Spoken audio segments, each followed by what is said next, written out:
Okay, welcome everyone. This is the Premier Chess Adult Beginner Winter 2021 class. This is week 6, and we're going to be just talking about Discover Double Check and the power of that as opposed to regular check. So, yeah, first of all, what is double check? Can anybody give me a definition for double check?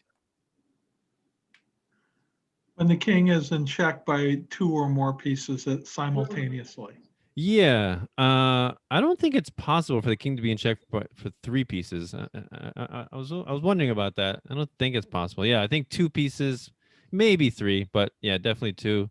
Um, and why? And often it is associated with a discovered check, which is what? What's a discovered check? When the You make king a- is in, Go ahead. when the king is in check, as the direct result of a piece being moved. Yeah. So the piece is the long range piece, either bishop, rook, or queen, is in the line of the king, and a piece that's obstructing that long range piece has moved out of the way. Then check occurs. So, why is double check? So double check is more powerful than regular check. Why? Anybody know?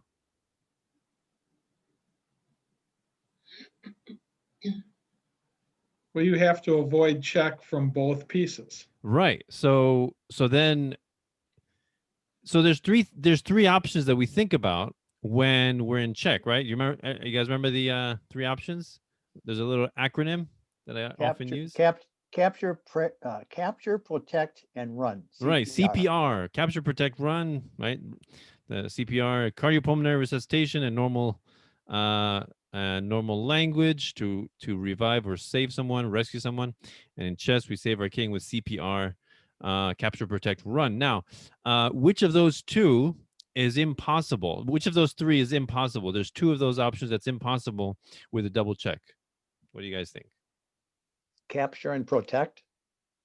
Exactly. Yeah. Capture and protect is out because you're being attacked by 2 pieces simultaneously. So you capture one, you're still being attacked by the other. You can't block, and you can't block both. So yeah. So the double check is very powerful technique if you can manage to do it. Now, okay. So in this position, black to move. What do you think is the best move for black here?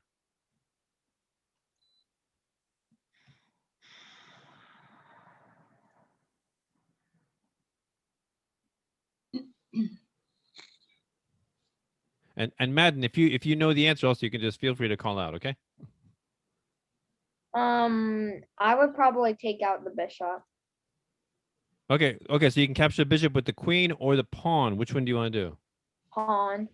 Okay, pawn. All right, that's a possibility, but it's not the strongest move. Okay, what else? We're looking for a strong move here. What do you think?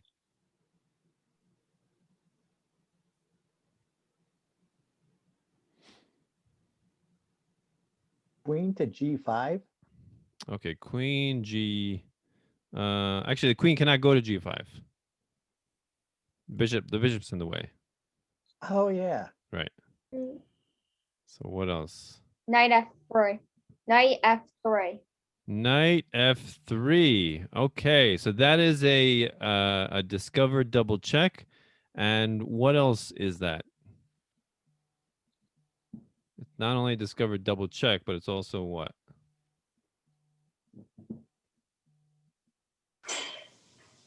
Mate.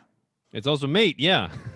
Very nice. So knight to Monty. That's where we're missing one more person. Yeah. Knight D3 is also a discovered double check. The difference is it's not mate, right? King can escape to King D2. So Knight F3, definitely the most powerful move. Discovered double check, check by the king, queen, and knight, and the knight is protecting D2, so the king cannot escape to D2. Right? Very, very powerful move there. All right, good. All right, so let's go on to the next one. All right. So here, black to move. What do you think best move on the theme of double check?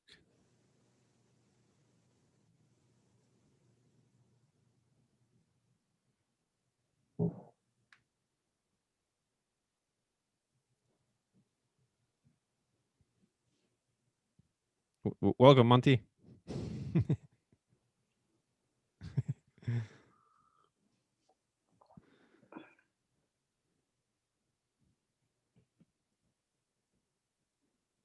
What do you guys think? Any ideas here?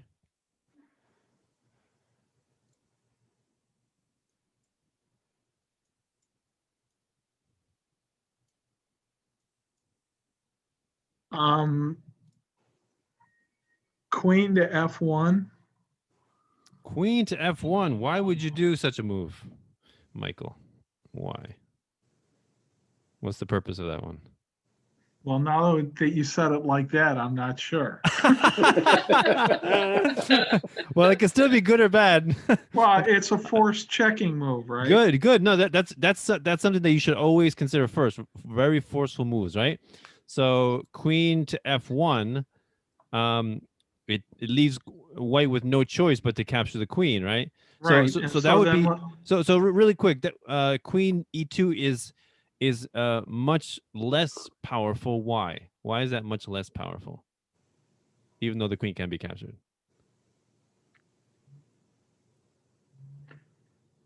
Well, the king has options. Yeah, white has options. You can capture with the knight or with the king, right? So when you're moving, when you're thinking about these puzzles, you always look for the move that gives your opponent less options, right? The most forceful move gives your opponent less options. Queen F1 forces king to take. Now, what do you do? Best move here. Well, you're going to move your bishop. Okay, to where? Well, I initially thought, until you asked the way you asked, I thought to D3. Okay, bishop D3. Discover double check. Very good. Discover double check. And white has only one move, which is where? E1. King E1. Very good. And now what do we do? Bishop, I'm sorry, knight, rook to, oh, I guess, but that's not mate. I was going to move it to, Rook to F1. yeah, rook to Yep, F1. rook to but F1 is that's- mate. Yes. Oh, it is mate. Yeah. Yeah, sorry. The bishop is blocking his escape on D2. Yeah. Bishop on D3, protecting the rook and also preventing the king from escaping to E2. Right. So very beautiful rook and bishop mate using a discover double check. So yeah, very nice. Yeah, so you begin to see how powerful these things can be, right? So we wanted to get the king in line with the bishop and with the rook and bishop, and so what kind of sacrifice do we call this? What kind of sacrifice? Queen sacrifice. Okay, it's a queen sacrifice, but a little more specific. What kind of what's the goal that we're trying to do? Queen's Mating. Gambit. Say again? Queen's Gambit. No, Queen's Gambit's an opening. That's the beginning of the game. Isn't it a mating sacrifice? You can say it's a mating sacrifice. But more specifically, it's a deflective sacrifice or a decoy, right? Because we're decoying the king we're luring the king onto F1, the critical square, to deliver the death blow, right? With the bishop and rook combination. Very good. Okay, so let's go on to the next one. All right, so here, white to move. What is the best move for white here? Queen to D8. Queen to D8, check. Yeah, very good. Very strong, powerful queen sacrifice. Again, luring the king onto D8. And why would we want to do that? Bishop to Yeah. So very similar idea. Now keep in mind, look at this. This knight and the queen is attacking the rook. So if we don't act quickly, the queen will come down onto D1 and mate white, right? So bishop this is G5 shows how powerful this discovered double check is, right? Double check twice, and so both the bishop and the rook are immune to capture, and the king only has one safe square, which is king e8, and now Back to rook to D8. yeah, very similar to the last one, rook d8, and this is mate, very beautiful mate with You had talked about king hunting before. Is that kind of like this? not really. King hunting is usually when, let's say, the king has been castled and he's behind his safety blanket of pawns, and then you destroy that safety blanket of pawns and you lure him out, and he takes a little walk in the park, right? and and the farther that he can get closer to your side, the easier would be to checkmate, right? So that would be a king hunt. So this is just a complete destruction of the king right here. Starting with the very nice queen sacrifice. All right. Okay, so next, let's look at this one. What do you think about this one here? Who's move? Oh, sorry. This is black to move. Black to move here. Bishop b4. Bishop b4. Okay. Okay, so that's a check. No good. You just lose your bishop there. Eh. Yeah. So what else you got?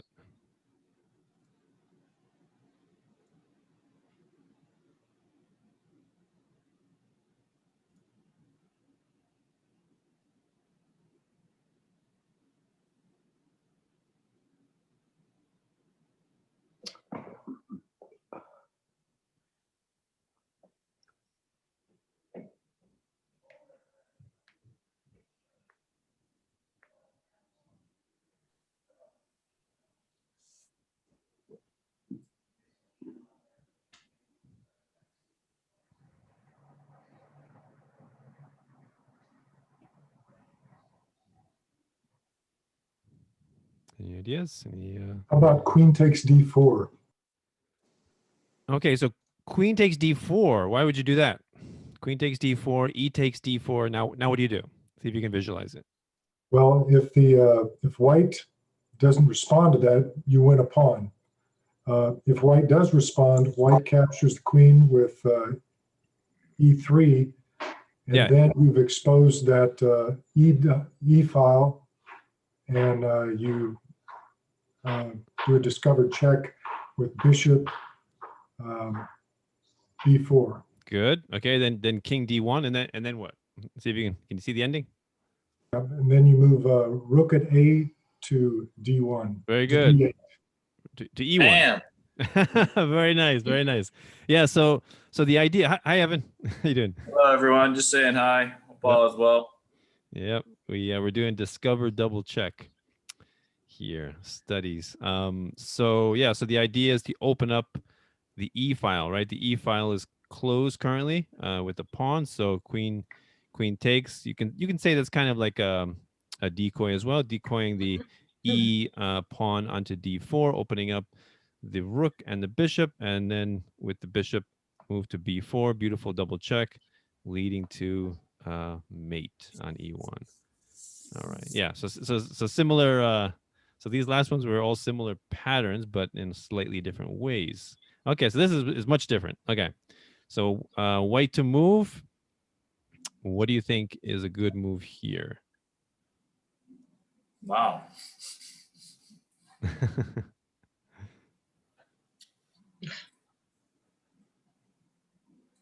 All right.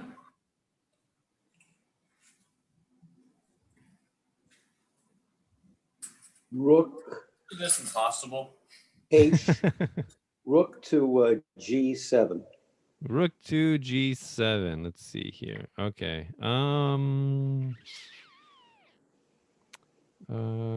think black is safe now. Oh, wait a minute. I didn't see that queen. Forget it. Yeah. Yeah, black is safe there. All right, go back. Go back. I think All right. you don't want to think about. Although, wait. Wait, could you go back again for a second? Yeah. So rook takes G7, rook takes. Now what? Knight takes G7.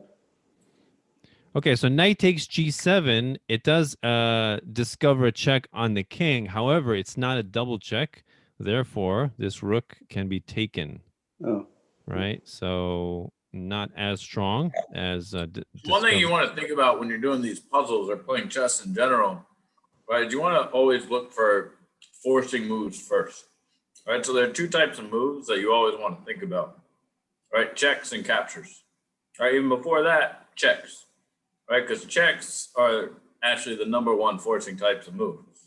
So in fact, I was talking to one of our instructors a couple of weeks ago, and he actually told me that the number one forcing type of move is a checkmate threat. And I said, absolutely not. A checkmate threat, I pretty much have to respond to, but technically I don't. Right? A check, according to the laws of chess, I have to. Right? So the first move that I usually will, not always do, right? There's actually a lot of bad checks, right? That's a common mistake that students will do. Actually, they'll check for, basically no reason. But in this position, right, the first move that I would consider are all checks, right? Rook takes G7, right? Maybe it is the best move, maybe it's not the best move, but it's not a check. It's not the first move I would think about. so knight to G7. Knight to G7. Okay, so knight G7 is a check. Again, it's not a double check, so the rook can simply be taken, and How'd that Black's happen? doing pretty good here. Right. So what else? What else? So I look at this board and I don't see a single move, and I could be missing this, that Mhm. leads to mate. But if the white rook, and you said it's white to move, Mm-hmm. at D8 takes the black rook at A8, that's a substantial material advantage, no? Oh, just to take the rook. Yeah, you can take the rook. That's true. But then your king is pretty open as well. So he Yeah, might come but down. it's to- How about It's two moves to Queen. check, right? Right. True. queen to G7? Queen to G7. Then you lose your queen this way. Oh, wait, that's, I give up. Right. Right. Knight to F6. Knight to F6. Okay, so that is not a discovered double check, right? It is a discovered check, and the rook can be taken. But what's the difference between knight G7 and knight F6, right? So it doesn't matter how the rook is taken. What does white do now? Queen takes G8. Yeah, check. now this knight on G8 is attacked twice and taken with the queen, leads to a beautiful mate. Actually, that's one way. That's one way to achieve mate here. There's actually another way. Does anyone see another way where you can do a discovered double check? That also leads to mate. Anybody see?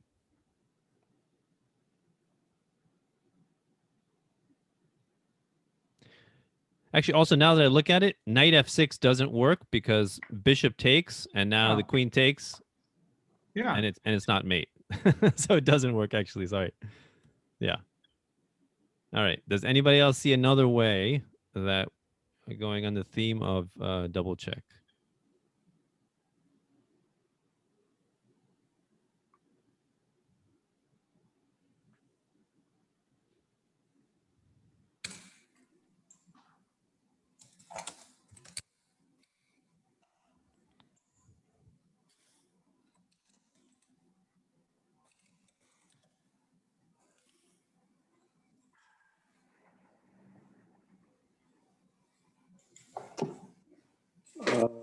What about the knight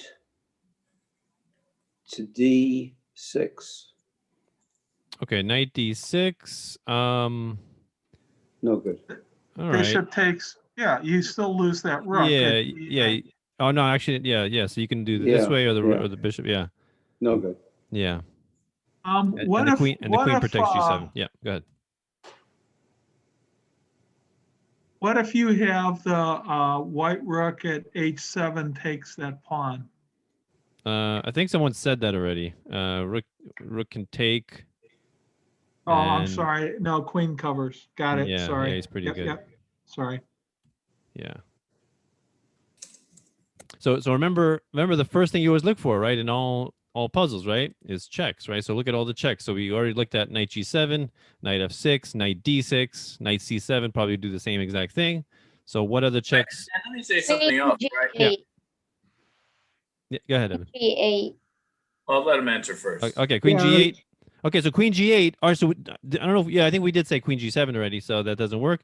So now Queen queen, takes knight. yeah, queen g8 is the last check, and that is a very forceful check in the sense that there's only one option, right, which is taking the queen. And now what do we do? Knight, Because if you don't have a follow-up to that, Knight- then it's just losing knight a to queen. F6. Right.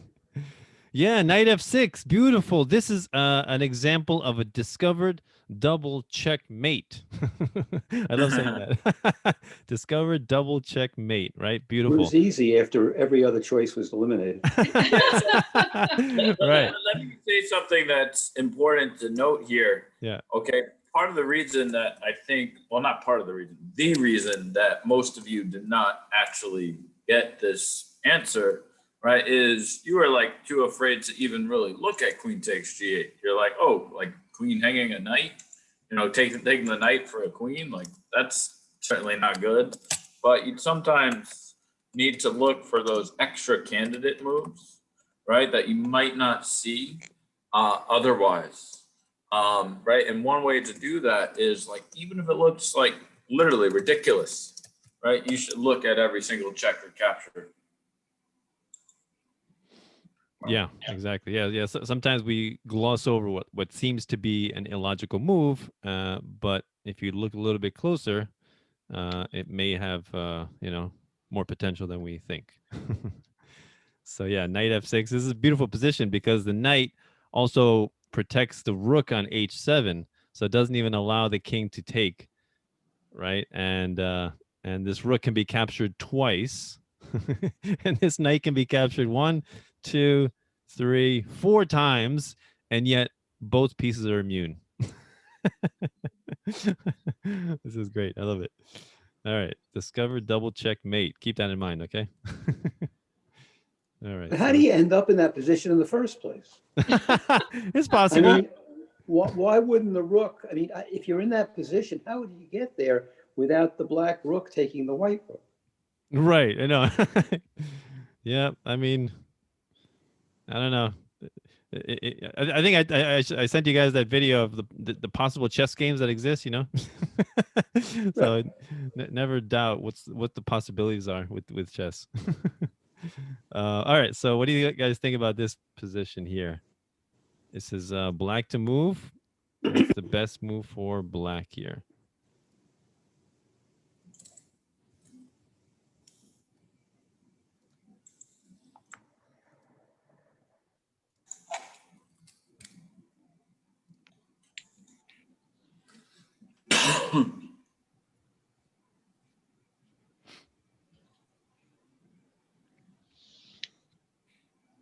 Rook to G1.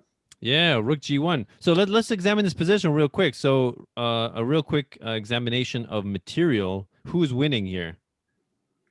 White. White. White is definitely winning, right? White's got 2 rooks, a bishop, and a queen, and black has merely 2 rooks and a knight. So white is winning by an extra queen and 2 pawns. And if we don't act quick, we're going to get mated in one move here. His king is very open. So there's a saving grace for black, which is rook g1. Beautiful rook sacrifice there, forcing king g1. Now what do we do? Knight to F3. Yeah, so knight f3 or even knight h3 both lead to mate. Doesn't matter which one. And it also doesn't matter if he goes to h1 or f1.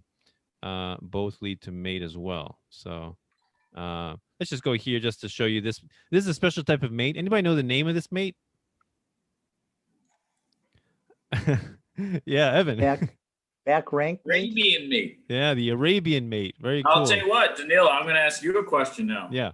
You know why it's called the Arabian mate? No, I do not. Because Well, they're horsing years around. ago. So I stumped the teacher here. That's not So- nice. I actually happened to learn this like 4 years ago. Actually, I was teaching a class together with David McAnulty, who's a very famous chess teacher. And chess, most people say, were invented in Persia. And when chess was invented in Persia, there were two pieces that are actually moved exactly the same way now as back then. And that's the knight and the rook. So it's called the Arabian mate because of the knight and rook doing the checkmate. Yeah. Whether that's true or not, I have no idea. But that's David Martin class 4 years ago. Yeah, Sounds this- good. Yeah, this is a beautiful. At least it's a good story. All right, there we Yeah, go. no, it's a great story. A great story. Yeah, beautiful situation here with the knight because the knight again, even if the rook was not here, this would still be mate, even if the white rook was not here, because the knight controls the knight controls h2 very beautifully, right? And so yeah, very nice coordination with the knight and rook. All right, good. All right, so let's go on. All right, so white to move. What do you think?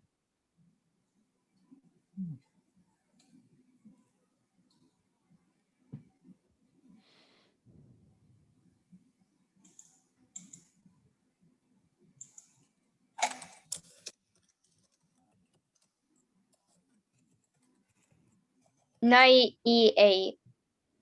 Okay, knight e8 check, discovered double check. Also, knight h5 would be a discovered double check. Both of them work because they're both double check. And then doesn't matter where the king goes, h7 or g8 doesn't matter. What's the finish? Queen Queen. 7. Queen g7, yeah, very nice. In your face mate, right? So yeah, just discover double check. I like using chess kid terminology learned from Mike Klein. So yeah, so this is yeah, I mean, look at this. Rook can be knight can be captured twice, right? So yet it is immune. So beautiful. Okay, good job. Okay. So this is a game played in 1935 between Dake versus De Burka in the Olympiad 1935 in Warsaw, Poland. So let's see how this game went on. E4, E6. Okay, what's the name of this opening? Anybody know? Have an idea? Think of a country in France. Oh, my God. I'm tired. I was gonna say think of a country in Europe. Wow. French. French defense. Yeah, French defense. Very common. Pretty strong I reply. played a chess tournament in France in Lille. Okay, so there we go. Awesome. Yeah, it's a very common reply that black does to e4. All right, fighting for the center. Okay, so both again still fighting for the center there. Okay, so yeah, there's a lot of different replies that can be done. You know, the advanced variation, the exchange variation. So here, black just exchanges center pawns. Okay, pretty good, not bad. All right. It's typical development. So this is opposite sides castling. So what usually happens in games where there's opposite sides castling? Does anybody know? What's the usual strategy there? What is easy to do when the kings are castled on opposite sides? That's not so easy to do when kings are castled on the same side. Pawn storm. There you go. Yeah, Good. pawn storm or just outright attacking, direct attack on the king, right? Because if your king is here, you wouldn't want to open up this area for your king. So yeah, usually, you know, white will try to storm this way and black will just storm this way.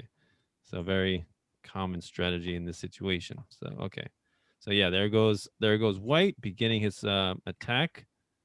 All right. Okay, bishop d3. This would be an example of developing with tempo. What does that mean? Does anybody remember that? Developing with tempo?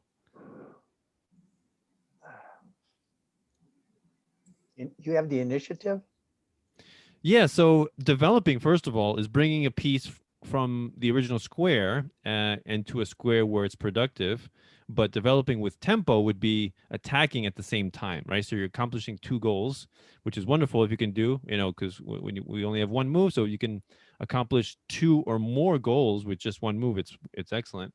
So yeah, developing at the same time as threatening the pawn on h7. Very good move. Okay, so he blocks that with g6. And then white goes h5. Now, there's a term for this kind of maneuver. It's called the can opener. Because I've heard that. Yeah, the can opener where you're trying to open up the H file. Actually, especially after G6. So you advance to H5, hoping to get this open and open up the H file for your rooks to invade. So yeah. So the king comes up, trying to defend more. Okay, now white begins to double his rooks. He wants to prepare for the open H file. Okay, rook G8, queen D2. Okay, so maybe white is switching diagonals. Maybe perhaps trying to come on H6. So now black makes a mistake. He actually flees to H8, which is a horrible move, because now he's completely in line with the rook, and the pawn is about ready to open up the H file. So not a good move. So what do you guys think? What would be a better move than king H8? What do you guys think?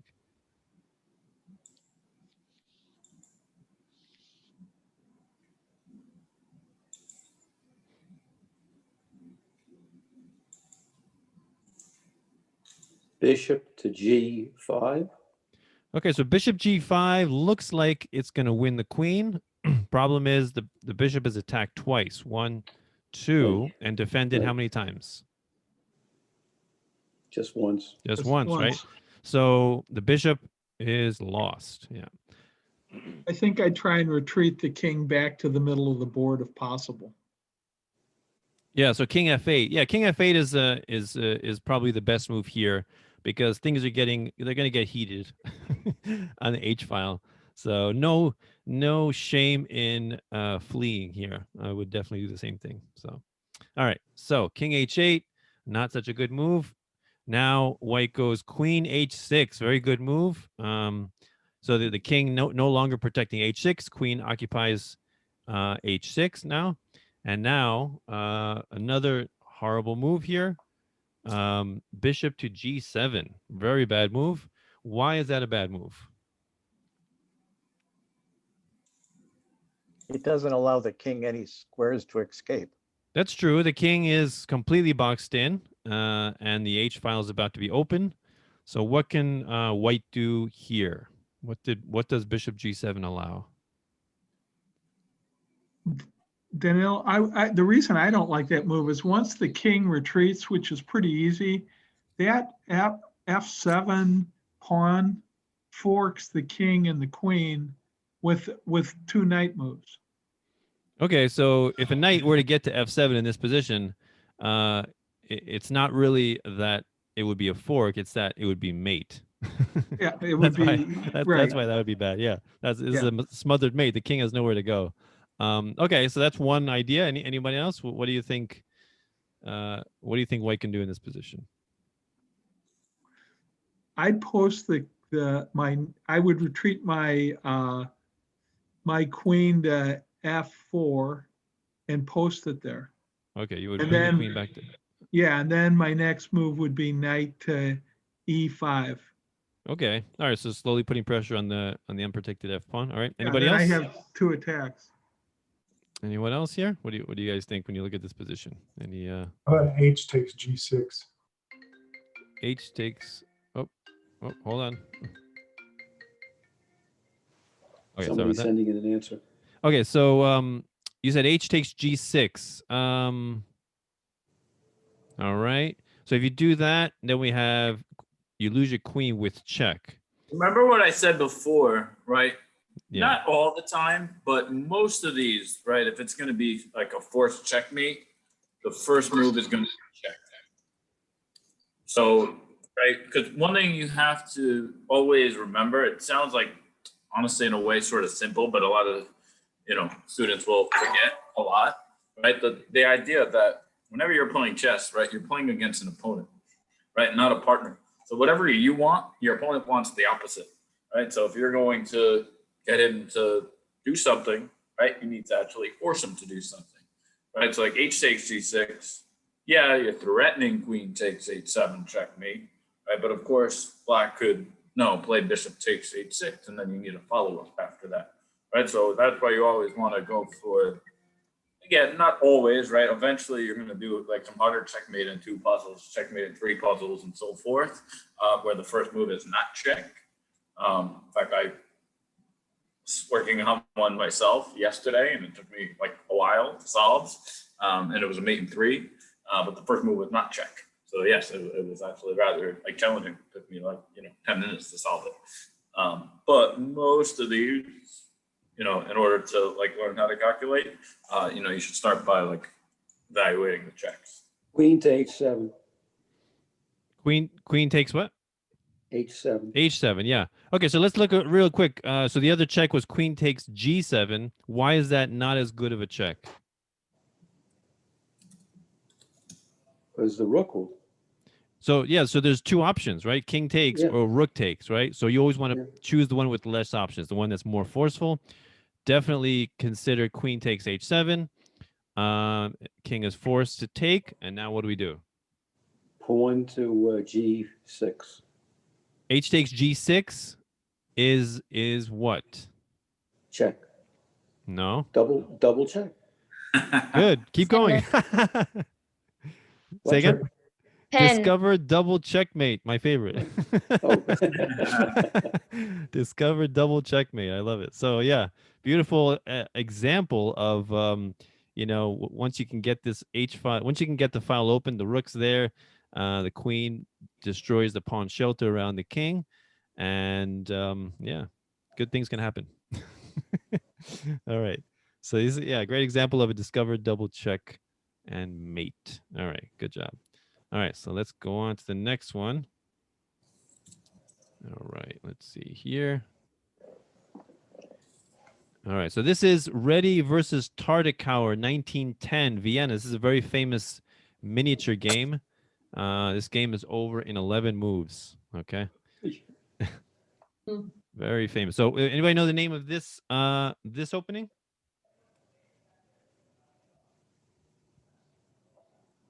It's my opening. Anybody know? Khan defense. Is this called is this the Slav or is this the Caro-Kann? Caro-Kann. Oh, Slav is D4 and C4, right? Yeah. Ah, I get the confused then. Okay. Okay, this is the Caro-Kann, right. Okay, They are Caro-Kann. actually considered in the same family of openings, though. Right, right. Okay. So yeah, so here there's multiple responses that white can do. E5, the advanced variation. You can defend with knight C3, defend the pawn, bishop D3, developing and defending the pawn. You can even go knight D2. So many different responses are pretty good, acceptable. In this case, white went knight C3, take on E4, take, knight F6, queen D3. Which looks like a little bit of a strange move. It looks like the queen is getting prematurely developed, but okay. E5. So this looks like a free pawn, but why would he do that? So it's not a free pawn. He comes to A5 and does a little intermezzo and does a double check and wins back his pawn pretty nicely. Queen takes E5. Castle queenside. So now, why did he do that? So now here the knight is attacked how many times? Twice. Yeah, the knight is attacked twice and is defended once. So you would think that he would want to defend it maybe F3 because the knight is pinned. He can't move it, right? But he didn't defend it. He chose instead to castle queenside. Why do you think he did that? Now it looks like he's giving up a piece. Why would he do that? Anybody can see what he's threatening? Or actually, it only makes sense after he takes it. So he took it with the knight, but let's say he took it with the queen. Either way loses. So taking with the queen loses also. Why? So he can move the rook to E1. Good. Rook E1 wins the queen. Very good. So yeah. So he decided to capture with the knight, and now what can white do here?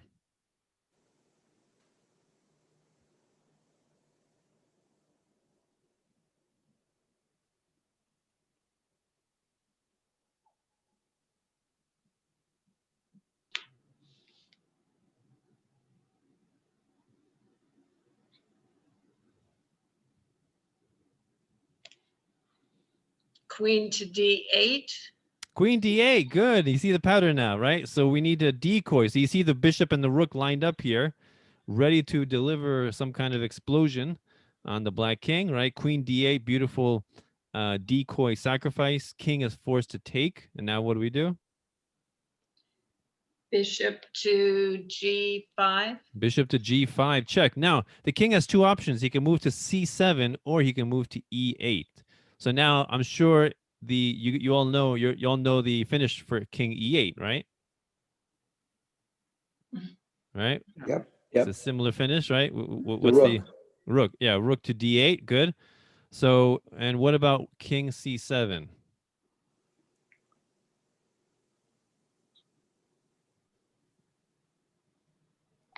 Well, ideally, you'd like to check him with the bishop and pin the queen, so he'd lose his queen in the transaction. Well, we gave up a queen for nothing, right? So so the goal really is not to win back the queen, and even if we tried to do, even if we could, let's say the pawn was on G3, and we can put the bishop back on F4, he can take our bishop, and now he'd be winning by an extra. He'd actually be winning by a bishop and a knight. So that wouldn't be advantageous for us. So the goal with the queen sacrifice was not really for material. It was for mate, right? So king E8 is mate. And what about king C7? How do we finish him off? Oh, the bishop from G5 to D8.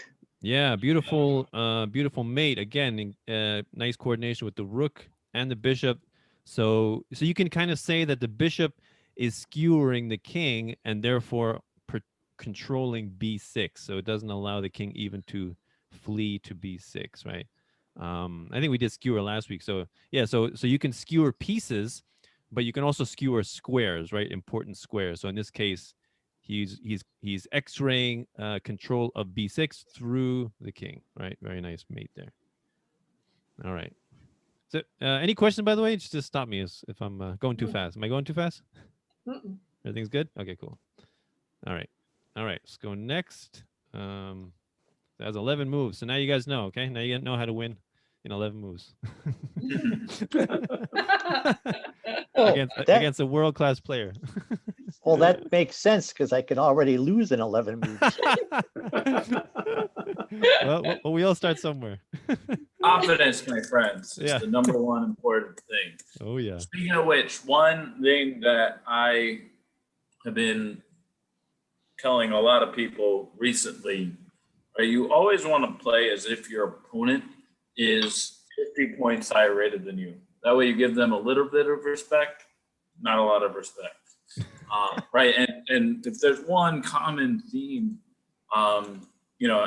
as to why lower rated players will lose to higher rated players is they actually just play too passively. I see it like all the time. Students playing like way too passively. Right? So you're playing stronger rated players, like don't try to like just hold your own, hold down the fort. If you do that, they're gonna outplay you every time. But if you go for complications, then you might get some good results against high rated players. Evan, what's your opinion on the Zen mode on Lichess? Have you ever used that?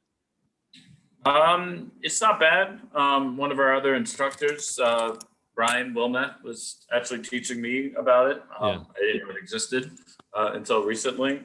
It's not bad. Basically, for those of you that don't know, it's basically just a way on Lichess to hide your opponent's rating. I actually don't like that so much because it's not realistic. Right? I like to remember that, yes, this is like a weird virtual age where we're all, on Lichess and Zoom. But the truth is, like, there is going to be a day again when we're, playing mostly over the board. And when you go to a tournament, like, no, you're not gonna. There's no way to hide your rating, right? So I try to be like, as much as possible, like, in-person events. Likewise, one thing I would actually encourage people to do is when you are playing a game online, even though Lichess, of course, does it for you, I would actually take a notation sheet and write down your moves. Right, the minute you make your move, okay, write it down.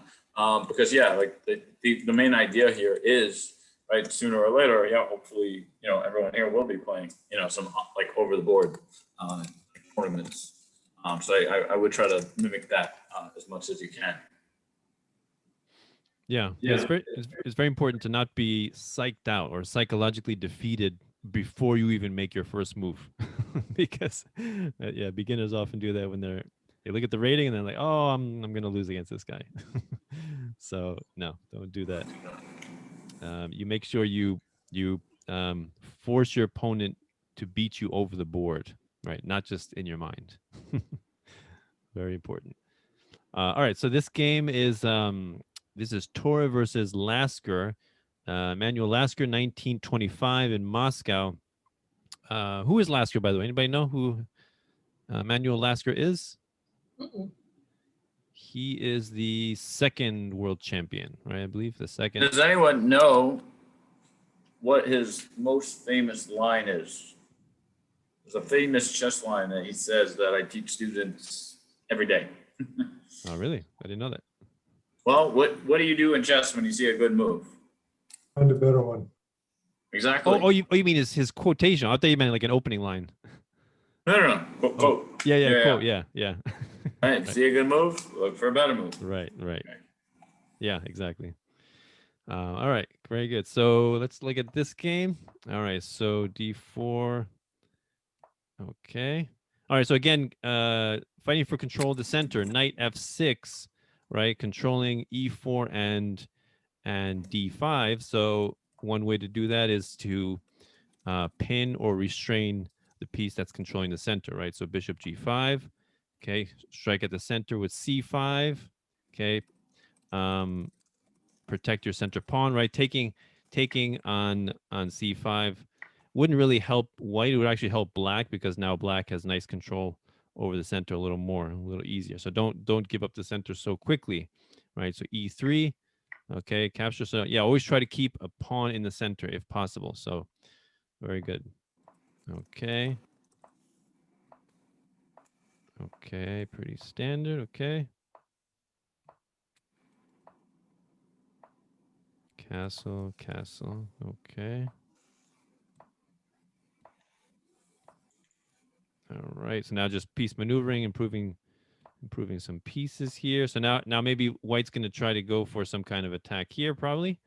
So let's see. Okay. All right, so yes, we have queen h5, now putting a lot of pressure onto h7, right? And the bishop over here is potentially going to join as well. So bishop takes. Okay. So yeah, the rook was being attacked here, rook on e1. So he blocks with a pawn. All right, now he brings the rook. So anybody know what this is called, this maneuver, bringing the rook up in the hopes of bringing it over and bring it to some place more productive, usually in front of the pawns like this. Anybody know what this is called? Elevating your rook? Close. Rook lift. Yeah, so very good maneuver to do. Why didn't he just move his queen to take the pawn on B4? Oh, let's see. Okay, you want to see that? Let's see. Yeah, I was wondering that too. Yeah, so he gave a free rook there. Sorry, a free pawn. Oh, there's actually a really good reason he didn't take that. All right, so let's look at that. Queen takes b4. That this would be an example of a poison pawn. What is a poison pawn?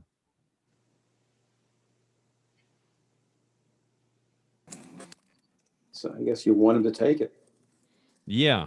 Yes. So anybody know the definition of that term, poison pawn? Mm-mm. Yeah, that if you take it with something that seemingly looks attractive, by taking it, you will lose something of great value. Right. So another way to say it is nothing in life is free, right? No free lunch. So looks like white is giving away this B pawn, but of course it's not free. And what's the reason? So now let's say he takes the bait and he goes queen takes b4. What can white do here? Good move for white. White would move the D bishop to B3 and then take the white bishop. No. Wait, you mean rook? Yes, sorry. So rook to where? B3, no? Rook to b3. What does everyone think? Good move or bad move? Oh, no, he'd lose. That would be a mating move. Mate and one right here. Yep. Yeah. Sure would. Yeah. Anybody else? What else? What else can white do here?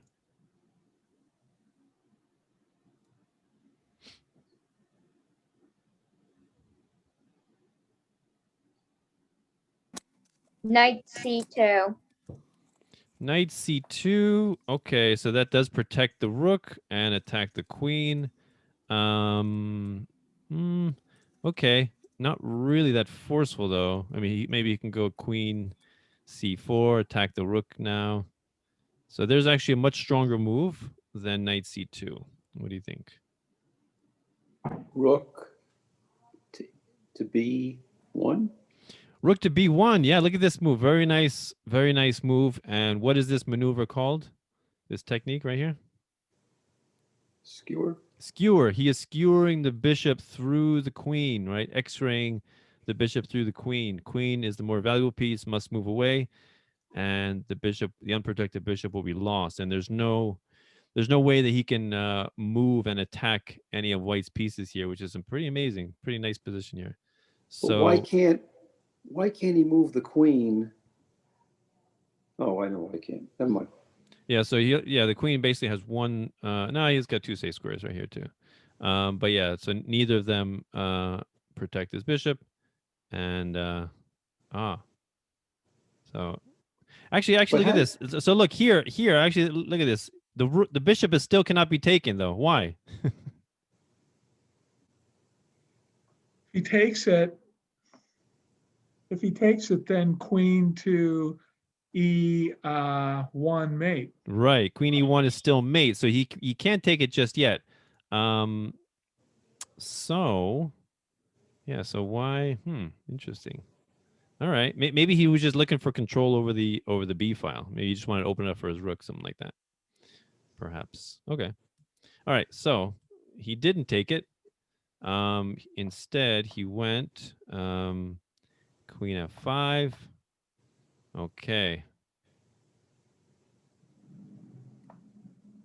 Okay. He goes knight c4. He doesn't. Well, he can't move the bishop because he's going to lose his queen. The bishop is pinned to the queen, right? So he goes knight c4 instead. Queen d5. Okay, knight e3. Okay, knight queen b5, and now what is the best move here? This actually is an overlap from a previous lecture I did on a different technique that we did, but it's also kind of applicable here. Okay, so what do you guys think here? Best move for white here?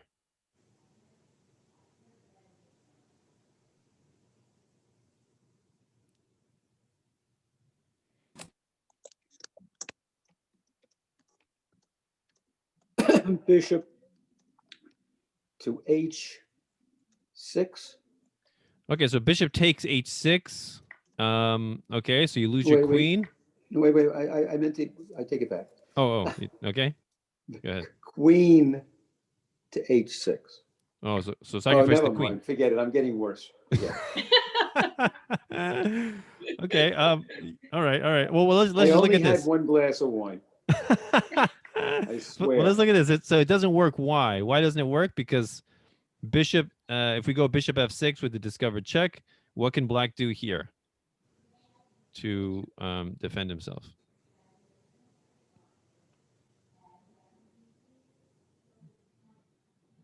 H7. No, actually, h7 would be a slightly worse move. Now we have rook g7 check, king h8, and now we have perfectly lined up for a nice discovery of like that, discover check, and we can win back our queen that way. So that's actually a much better move than king h7. What do you think? Moves his knight to F to a G6. Yeah, knight g6, much better, right? So we just lost our queen and we gain no attack as a result, right? So knight g6 completely halts the attack. So we need a stronger move than queen takes h6. What do you think?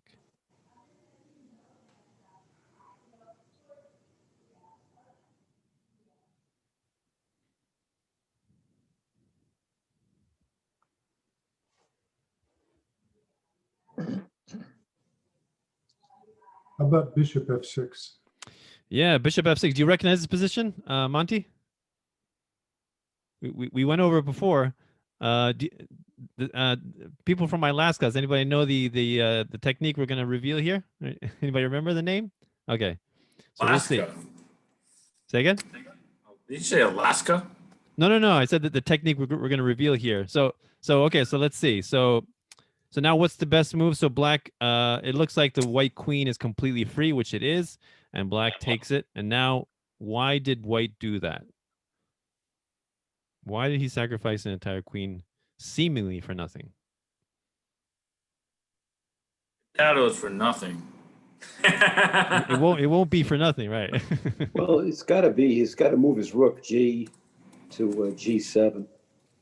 Okay, rook takes G7. Yeah. So now what do we do?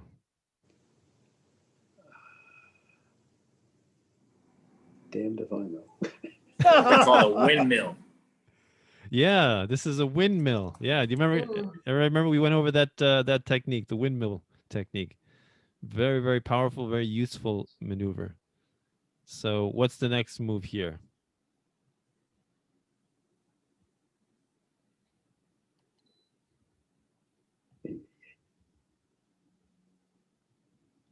I don't know the windmill technique, but I would think it's got to be the rook to G5. Okay, so rook G5. Okay, so you clearly want to win back the queen as soon as possible. Here, it's not that necessary to do that so quickly. Also, actually, it's going to probably lead to a winning position for white. Why? What can black do now?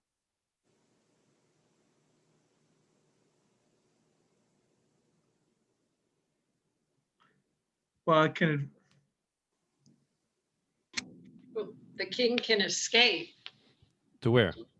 G6. Yeah, well, not only escape, but now the king is being a very strong attacking piece, right? King is what is yeah. this called? The forking, right? King is forking the rook and the bishop, both unprotected. White will lose one, and then black will be ahead a piece, right? So we shouldn't be too quick to win back the queen. We can do some things before we do that. What else? What can we do? Take the pawn on F7. Good, yeah. So we have a discovered check here, right? So this is very, very powerful maneuver. I mean, discovered double check is even more powerful, but discovered check is very nice as well. So the rook is, of course, can be captured by the queen, but in this case cannot because the king is in check. So king G8 is forced. Now what do we do? Move the rook back to G7. Yeah, so always line up the king back on the discovered check path, right? And now what do we do? Take the bishop on B7. Good. So we don't have to hurry at all to take this queen. You know, why not pick up all this material or some material while we can, right? So now what do we do? Move the rook back to G7. Good. Rook G7 lines the king up again. Now what do we do?